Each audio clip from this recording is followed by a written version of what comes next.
And welcome back, all you sales and marketing professionals out there, to another episode of Under the Hood, the show about all the latest tech tools and trends relevant to you. Today's topic is new AI content tools, a game changer for all you busy marketers out there. I'm lead strategist Gabe McCarthy from Salter Stone, joined as always by... And I'm not Gabe McCarthy. I'm Tony Eads, Chief Strategy Officer right here at Salter Stone, but today, Under the Hood. Under the hood we are, and we're going to get right into it. So join us as Salted Stone takes you under the hood. Welcome to Under the Hood.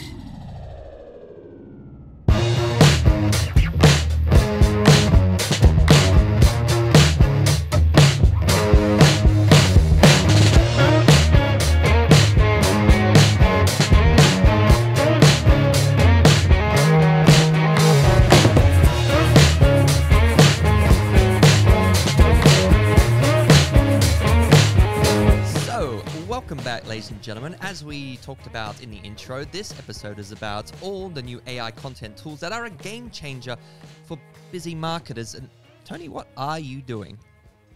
Oh, sorry. Just looking for Chris Melotti. Make sure he's still not here from last episode. Chris, He's not. It was a good episode though, right? It was a good episode. And if you didn't see it, go back and watch it, ladies and gentlemen. It is up there. And do subscribe as well for us here at Under the Hood, as usual, at the lovely Bella Vista Hotel, with a very relevant episode, sort of ties in from the last one. As well, it does. I think you mentioned it. Yeah. I did actually. Yeah, there was some method to my madness, but content is the theme of this one, and it was last time as well. So yeah, check that episode out as a kind of a preview to what we're going to go over today. Yeah, absolutely. And I feel like it's a good transition because with Chris, we talked a lot about the philosophy, the ethics and whatnot of using AI, how you as a marketer should be embracing it, and how you can, train yourself to use it, and all the methodologies that he brought on, which was super insightful. So do check out that last episode. Yep. But today we're actually going to be talking more specifically to the how, right? And we're going to tie a little bit back to the why first. We're talking about why we're going to be talking about AI-powered content in particular, which is, again, sort of a draw-on from the last episode. So I think the reasons behind it, Tony, and correct me if I'm wrong, it's kind of these three pillars, right? You've got content marketing changing based upon the need for producing more content than ever on more platforms than ever, making them more personalized, making them, speak more to the individual rather than en masse. And then as well, you've got all these different kinds of content out there that didn't used to exist. So obviously you've got your blogs, you've got your landing pages, now social posts, obviously that's still evolving, but now you've got video, you've got audio, you've got podcasts, there's a plethora. I love using that word, a plethora. You do use it a bit too many times, but yeah, you're right. And I think it comes back to the fact that we're currently in the age of the customer. We talked about this at our last HubSpot user group and at other events, but the age of the customer and slashed into that the age of AI. So there's this combination, but if you look at the buyer journey, it's more disconnected than ever before. So we need to connect it with the right content, personalized and directed to the customer, right? Yeah. Which is really where it all boils down to. Absolutely. And then you as marketers need that. You need that connectivity in all the efforts you put towards content, primarily because of some real key points about needing to meet your goals as a organization, making sure that, with tighter and tighter resources that we're all struggling to deal with, that you have the tools necessarily in place to complement, that tightened budget. There's also the need to run cohesive campaigns and measure them consistently across multiple different channels. And then also the enhancing of the ROI that you bring to a business and being able to show that in your reporting as a marketer to validate the importance of what you're doing and how it's contributing to the business overall, right?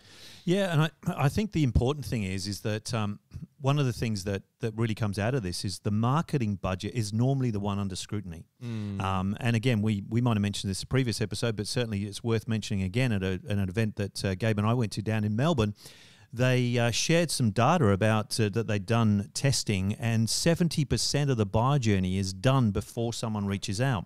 So marketing and or content driving marketing is more important today than ever before, because you're actually not going to end up talking to anybody that you're going to sell to if you haven't done that first bit right. Yeah, right. Yeah. They're all self-nurturing. They're all just doing their own educating of your product or service. And it's funny that like most of the time now that when Tony and I are working in the sales division of the business, we often speak to people who are pretty much already qualified and ready to talk about, how we can service them.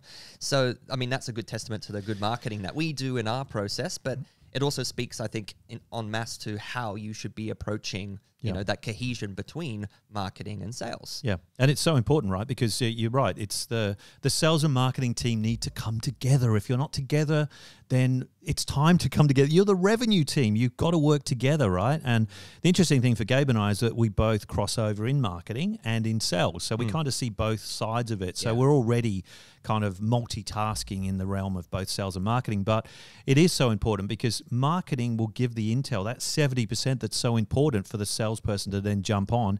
And in some cases, we've got to give it credit that the actual prospect that's coming is more educated than we are on what they want. So there's a bit of, if you don't know this, there's going to be a hell of a lot of backtracking that you're going to have to do as a salesperson if you haven't looked at the data. Yeah, and it's so true. And sometimes you get caught out with it too because there's so much out there and you have so much information you're still to digest. For example, in the hug, someone asked me a question and I thought, oh, I never thought of that. I have to get back to you on if and how that works. Yeah, I think they save up their curly questions for you. They just look at me and say, there's no way he's going to know the answer. So we'll go with a smart guy with a hat on. It's fair enough. I do wear a lot of hats anyway, but this one is one of my favorites. Yeah. Have you got your hair cut yet? No, I haven't. Hence the hat still. And the little devil boards. Earmuffs are covering it up there as well. Yeah. If you're watching this on YouTube, you can see exactly how it's my lack of haircut is treating me. It's a teaser, you see, because you can get this, of course, on podcast if you're listening in, going for your walk or whatever you're doing, working. But you can also watch the antics going on and Gabe's waiting haircut if you are visually. I don't know if that's a huge selling point for this show is whether my haircut is trimmed or not. That's a teaser. It is a bit. All right, let's get on with the subject, for goodness sake, before we run out of time. Oh, good idea. Otherwise, we'll get a lot of flack. So here's a thing, right? So I always want to check up what is good content. How long should it be, right? Because we talk about times have changed. It's not about quantity of content now, it's about quality of content, right? And a couple of things I found out. So I'd just like to find out, what is the ideal blog post length? Right. And when you and I first started in inbound marketing, we were saying on this before we started the show today, 400 to 800 words. They now say it is 1,500 to 2,500. If you want to make sure it's SEO optimized, which is super important today, you've got to be around the 2,000 mark. So 2,000 words for your blog post. It's longer than ever. It is. Yeah. And then there's the need to then, say, repurpose that content into other forms of content. So social, so emails like newsletters, for ads as well. There's a lot of repurposing of going on. Just one blog post can then span out into many different things. And it's important to have the right kind of tools that, to your point, not only like create the optimal blog, but then can create the optimal content that comes out of that in like a third or a quarter of the time, perhaps even less, maybe like 1% of the time when we look at some of these AI tools. Yeah, because you've got to look at the fact of how are you going to get people to read 2,000 words of your delicious content, right? If you haven't done stuff before. So as you were saying, like using social posts, like snackable content is still so important. Give people teasers. Like, I think I've mentioned this before as well. We're not going to watch a movie and sit down to a 2-hour movie unless you've seen the trailer. And even if someone says to me, if Gabe says to me, oh, you got to watch this movie, it's fantastic, I will go and look at the trailer first and see if he's, because his taste is totally different to mine. So I want to check what I'm going to watch beforehand because I might not recover. So the trailer, the snackable content is part of that funneling, I think, to build up that teaser stuff, to watch it. Yeah, absolutely. And so showing you a bit of the value you're going to get from actually going to the final piece of content, which makes sense, you know. So I guess we should then talk about then the technology side about how we can bridge the gap between all that. And you may be looking at the title thinking, oh, okay, well, there is an AI tool out there that can do there all always of this. is. Yeah, there is. There's AI in everything we do. Actually, interesting enough, AI optimized content can lead to 25% increase in search engine rankings and organic traffic. So there's a reason behind this madness. It's not just, oh, yeah, everyone talks about AI. Why don't you throw some AI into your content? Well, there's a stat for your 25% increase in people looking and reading it. Yep, and better than often, like, especially when we spoke to Chris last week, people, they have so many options now these days. You go to the warehouse.ai and you can have a look at the 7,000 plus tools that are out there. If you've got nothing else to do. Got nothing else to do. But honestly, like, they're all, disparate systems. They are, if you're putting them into one cohesive, game plan for your marketing, you have to pick and choose all over the place. So it would be nice if things could just be consolidated. Simple. Where we go. I don't know. I think we all love to. It's just like the little boy going into the lolly shop, right? Imagine you're going into the AI shop, which is your warehouse example that you go. So you walk in there. There's 7,000 lollies to choose from, and it's kind of like, well, you can't eat them all. Well, you could do, but you wouldn't be very well afterwards. So how do you choose the right one? And if you choose the wrong one, you've got to then backtrack, go back into that shop again, and then you're almost like twice bitten, more shy than the whole thing, or once bitten, twice shy, whatever it is. But you know what I mean? It's kind of like you're going to walk back into that shop again, and you're going to be thinking, okay, well, I don't want to pick another one in case I get sick over this one. So, we need to find out, how do we use AI purposely? Yep. And I think it comes back to the main points we were saying at the beginning. For whatever is a game changer in your efforts as a marketer, those are what you should be ticking, those boxes. So when we talked about it needs to speak to an audience of one, not many. So make it personalized, make it available across multiple platforms, and as well fits in with your entire customer journey. So as you may see from Tony's shirt, there is a platform called HubSpot. And is there? Yes. I just thought this was a nice shirt someone sent me. Yeah, well. What is this thing you talk of, HubSpot? Well, if we talk to HubSpot real quick, Content Hub, which is the most recent release or additional hub, I should say, to the suite of hubs now available through the HubSpot CRM platform, now called a customer platform. It used to be called a smart CRM. Now it's a customer platform. Well, the age of the customer, as I was saying before, HubSpot are right onto it. The focus is on the customer, not on the tech, right? Because we often talk about strategy first and then tech second. So I think it's important. And tell me, because I'm dying to know, Content Hub has a bit of AI in there? Oh, absolutely. Nice.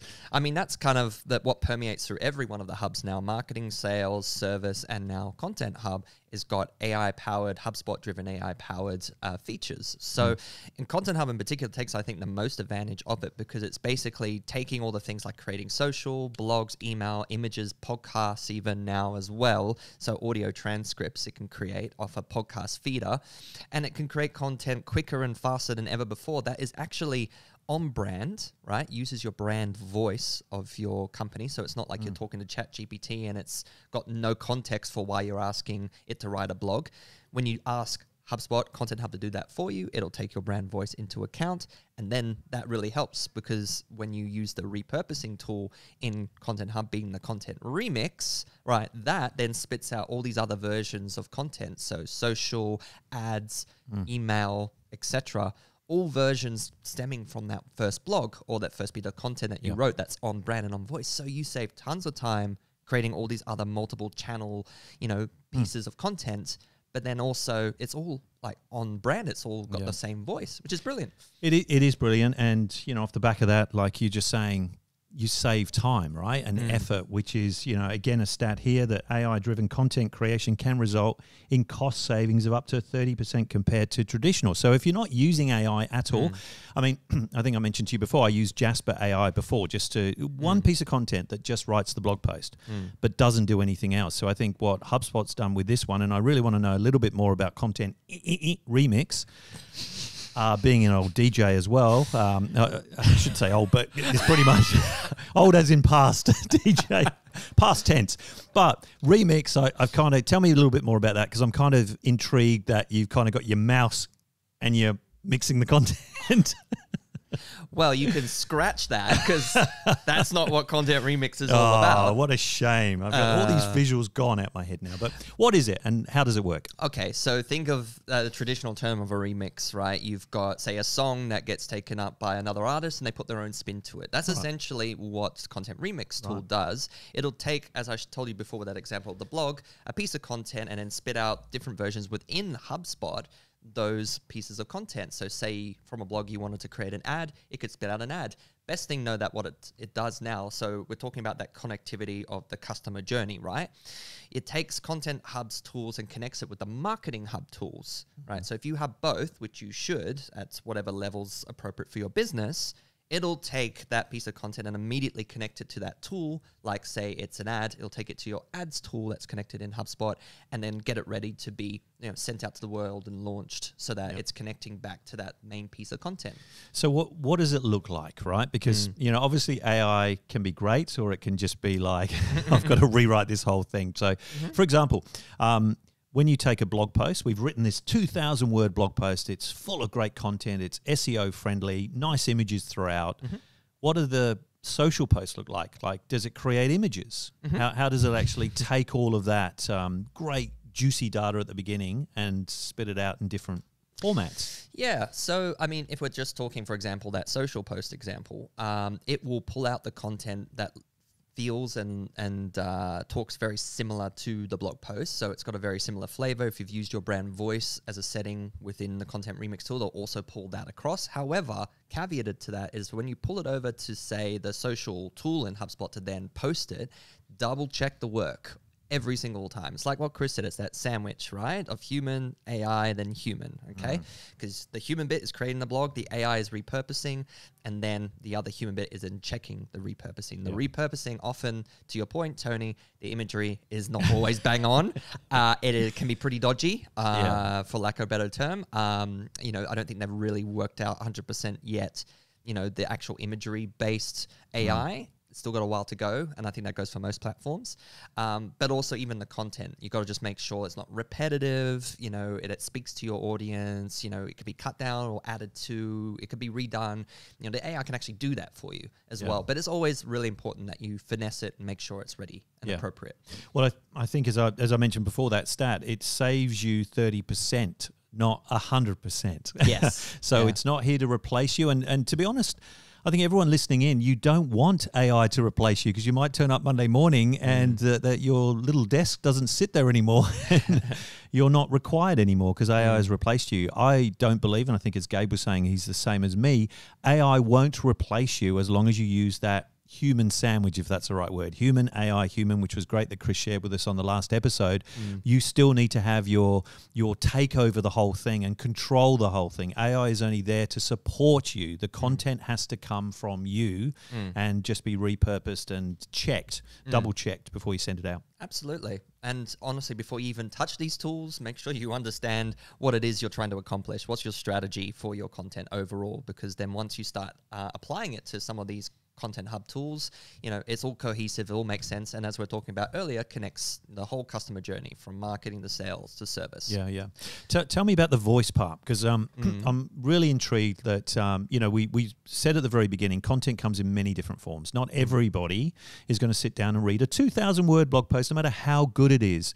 But I might be working away, I might be traveling, but I can click the button, can I? And I can actually hear an audio version of the blog post. So you're talking about post narration, if that's the term. Yeah, that is the term. And it is another feature, and it's a really handy one to have.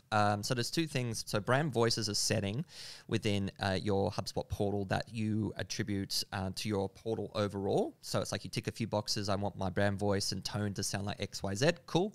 When you're creating content next, you pull in the brand voice from that setting, right? But then to your example, the post narration, if I've written the blog and it's like 2,000 odd words, I want to make sure there's an efficient way for users to digest it. So what you can do is have a module built in at the top of your blog post for each individual one. That then has an AI that reads it, creates it, and repurposes it as a script. And then you can choose a specific AI voice, which most of them sound pretty natural, honestly, but you're limited to the selection at the moment within Content Hub of what you can use, but they're all pretty decent, honestly. We've been using them on our blog, so check them out.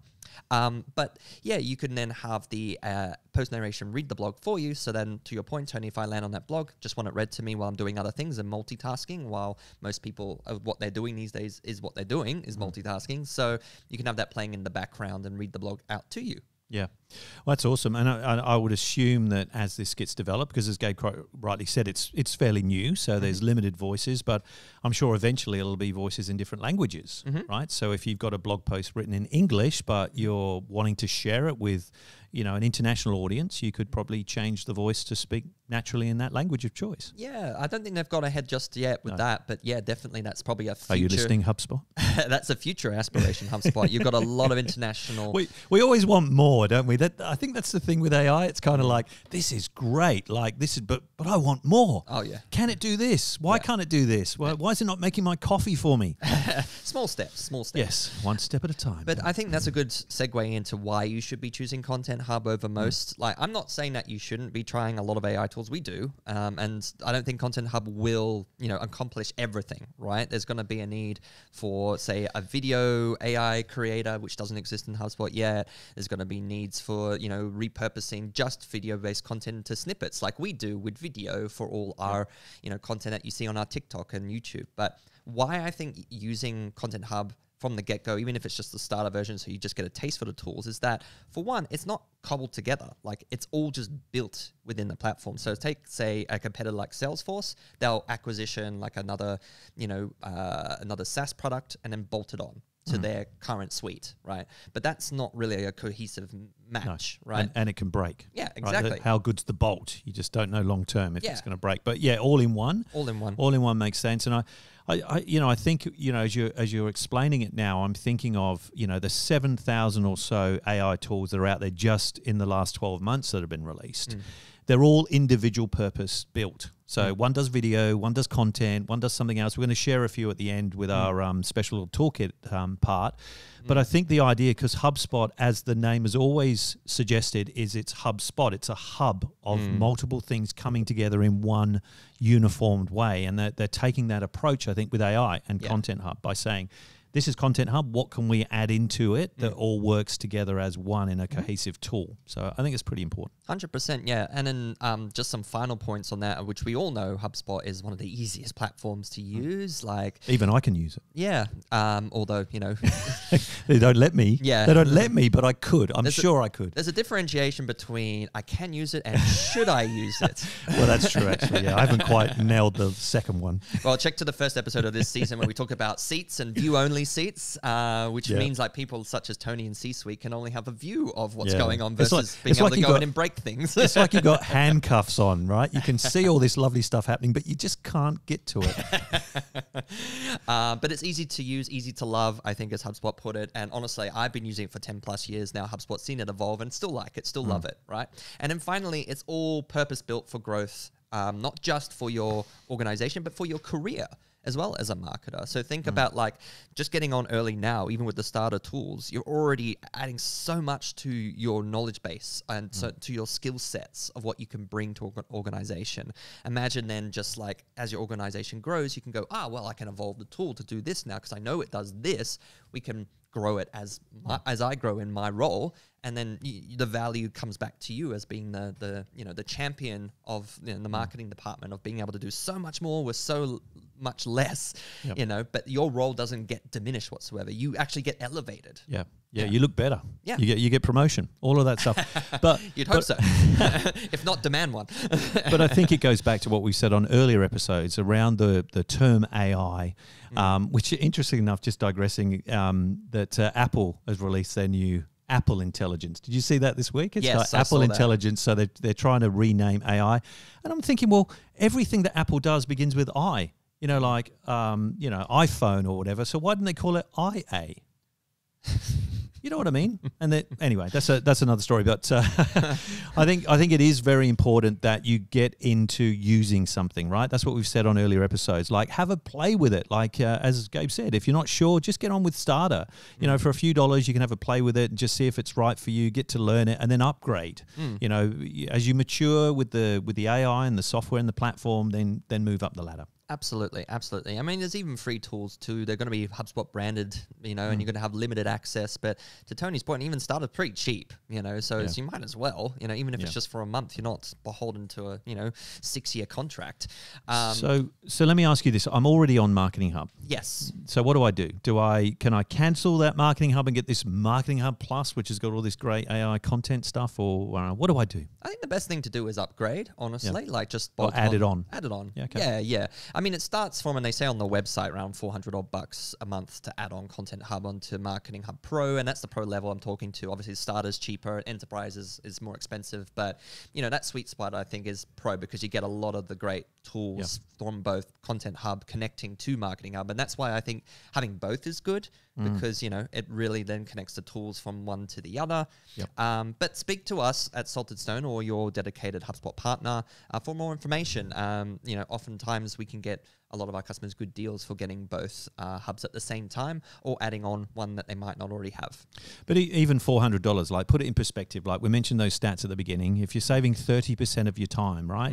Just think about it. Like if you're worth, say, $100 an hour, that's a saving of 4 hours. If you can save 4 hours a month, right, it's paid for itself, right? And I'm sure we'd guarantee you would save that time, as well as the fact that you would produce better content with all these amazing, tools. So you get supported, you save time, which pays for itself on its own, but then also you optimize and you create better content. Yeah. And that's actually speaking from practice too, because we're obviously practicing what we preach here at Salted Stone. And, since the beginning of this year, when we started off season 3 of Under the Hood, we slimmed down everything to utilize AI tools where we could, and even our processes keep evolving. So it just means that the time taken away from producing this show has lessened, but the strategy and all that time taken, to adding on value has still remained the same, or even been diverted to adding more. So like we do more strategy now for planning these shows than we do just production time of editing and repurposing content. It's a perfect example of have you noticed the quality has changed on the show? I think it's gotten way better, honestly. Hopefully. I was going to say the powers that be put us on a content diet at the beginning of this year. And look at us, we're looking so well. We're probably sounding hopefully just as good, but we're doing it more effectively, more efficiently. Absolutely. And so some of the noteworthy features we'll finish off with to talk about Content Hub. You should definitely look at those AI tools incorporated with things like the post narration, the content remix tool, brand voice as well, that setting. Have a look as well as the post AI blog post generator. Sorry, that's post hard to AI say. Blog. Who's it? Or bloke? Who's this guy? It's hard 3 words to put together. But yes, the AI blog generator is really cool. Look at the video management tools, the podcast AI scripting. It's still early beta phase. It's okay, but do check it out. And then as well, of course, the AI assistant for website generation. So that's as well still kind of in early phases, but it's definitely worth a check. Yeah.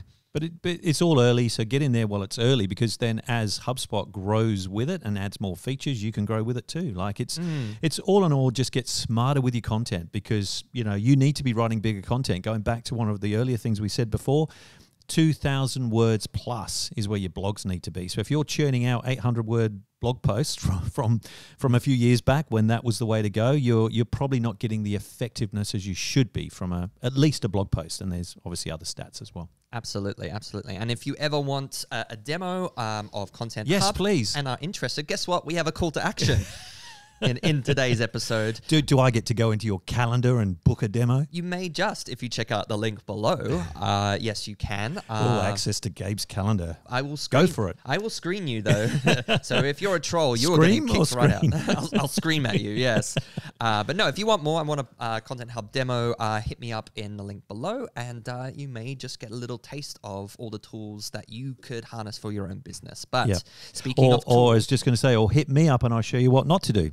Because I'm not even allowed in there. No, he's not. Right. So if you book in Tony's calendar, it would just be you and him sitting in a Zoom call very awkwardly. Wishing for what we could do. But what we are going to do is jump into today's... The Toolkit.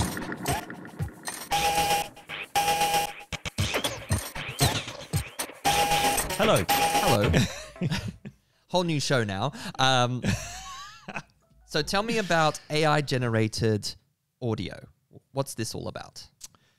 Yes, well, this is my toolkit, right? So I've been rummaging around in the toolkit to kind of find out what it is that I was going to share with you today. And this one I actually had to play around with, and I thought it was pretty good, right? Because we've talked about AI-generated audio before. This one is pretty good. It's called 11labs.io. They love this IO. I think I was talking to somebody the other day about why do people have .io? Why is there a .ai? But it's generally startups, I think. A lot of startup businesses use this little IO because it's trendy and whatever it stands for. But anyway, so 11labs.io. This is the option where you go into it, and it's free to test, right? So I do what I've done, right, and go in and have a look at it. It's pretty amazing. So you get text to speech or speech to speech. Right? Oh, okay. Go on. That sounds confusing. Anyway, text to speech is basically, there's a thing. You type in what you want it to say, click generate, and it will generate the talk for you based on whatever you put in. Yeah? Oh, okay. Fairly straightforward. Gotcha. Yeah, okay. But speech to speech is you can upload an audio file that you've done, or you can actually, talk to it through a microphone, and then it will actually create that into a recorded version, and then you choose the voice that you want it to speak, right? So it's not like you're recording you and playing you. You say you don't like your voice, or you want to, in a different language or a different kind of quality context as well. Yeah, improve. You're saying about my voice, improve the quality. Yes, don't. Okay, so voice design is an option. So these are the types of voices you can have. Voice design. So this is basically where you get a new voice from their kind of library, adjust the parameters to create the voice. Like you can slow it down, speed it up, like tone and all that kind of stuff. Instant voice cloning, so you can clone a voice from a clean sample recording. So you can put your voice in, right? Similar to how we did the avatars. So you put your actual voice file in, and then it will actually create then your voice file. So then you say, right, well now I want me to say blah, blah, blah, and then it will create a voice file of you, but you haven't actually set it, if that makes sense, right? Gotcha. Voice library, so there's plenty of different voices to choose from their community.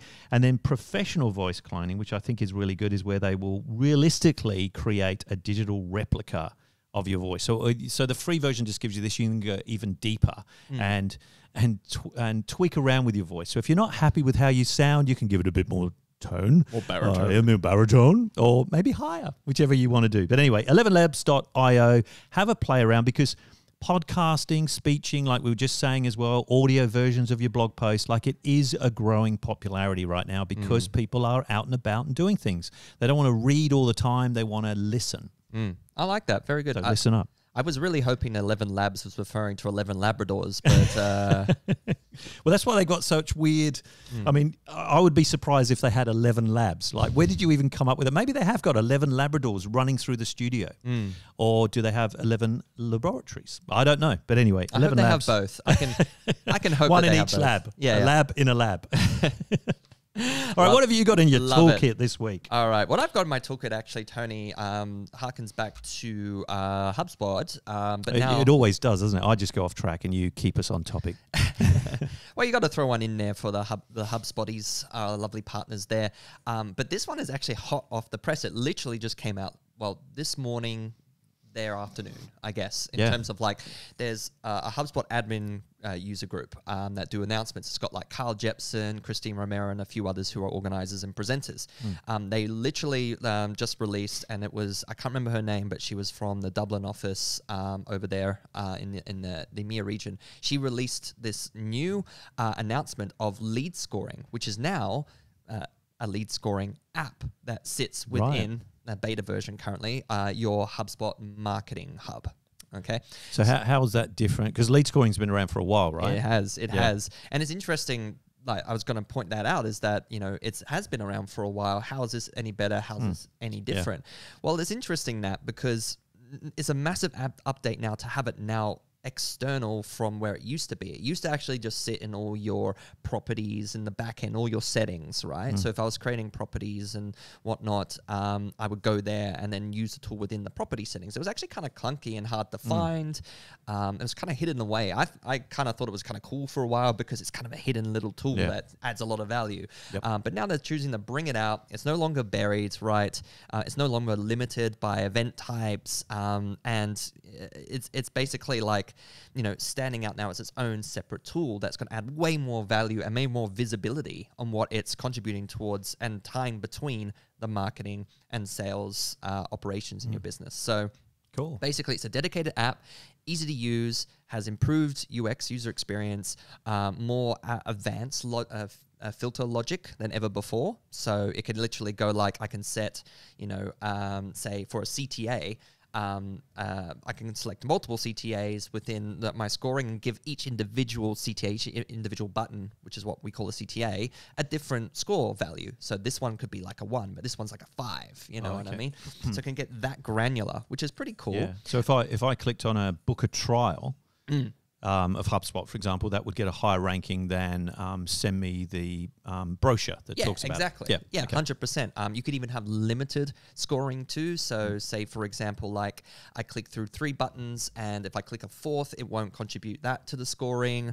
You know, or you can set it to whatever amount you want as a limit. And then you could now unify events and custom events into it as well. So meaning that's like with all the things you do external to HubSpot, you can connect back into lead scoring, which is pretty that's awesome, honestly. It's in private beta currently. You can... Do you have access? We've requested it. It's literally just been this morning, and one of our team have requested it for our portal, so I haven't got a chance to play with it, but I did watch the whole recording of the demo. It's really cool, and the 2 different types of it will be for contact-based lead scoring only. Currently, they are working on company lead scoring, which will be a really cool addition for ABM especially. But have a look at it if you can. Contact engagement scoring, as well as contact fit scoring as well. So making sure your sales team, when they're hit up with these contacts, that they fit the criteria of someone that should be contacted by your business. That's cool. So for people that aren't on HubSpot or new to HubSpot, what is lead scoring?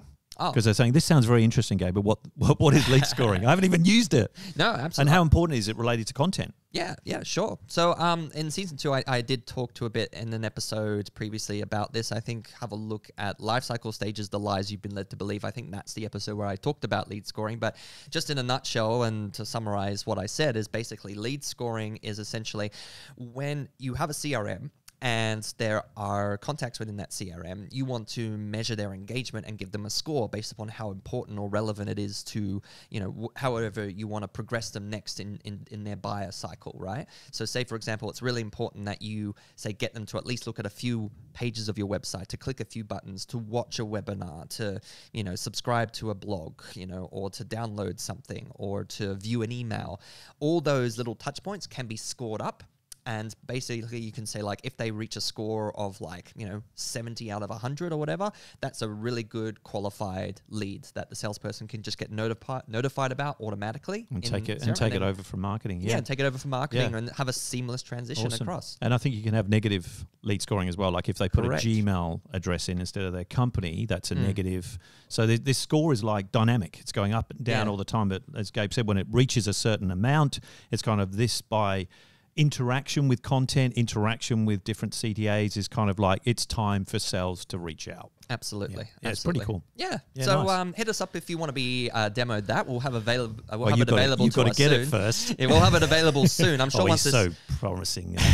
I'm sure once this episode goes up, because it's currently the 12th of June, but when it goes up in July, I'm sure we'll have it available and we can demo it to you. Or demo Content Hub, which is still the CTA for today's episode. So make sure you check that out below, and remember to subscribe. And we want to thank the Bella Vista Hotel again, because Bella loves you. They do. You probably can't see it behind him, but we came in and the studio had changed a bit with all this Bella loves you. So it actually lights up. Do you want to see? Oh God! That's much better, isn't it? There you go. That's really bright. Okay. So that should say Bella wakes you up. So it's a bit too long for the thing. Their coffee certainly does, and I appreciate it. So thanks for joining us. That's it. Another ep done and dusted. Yes, indeed. And we'll catch you in the next episode of Under the Hood with a special guest. Oh, another one. Really is Chris back? No, he's not. He said crawled in. She said he needed a break. He'd been in the studio too long. We've got an international guest, I believe. An international guest who we might be talking about that bridging between the sales and marketing process, and some examples that she has experienced with in her career. So join us for that episode. Yes. We'll catch you then, and thank you again for watching this week's episode of Under the Hood.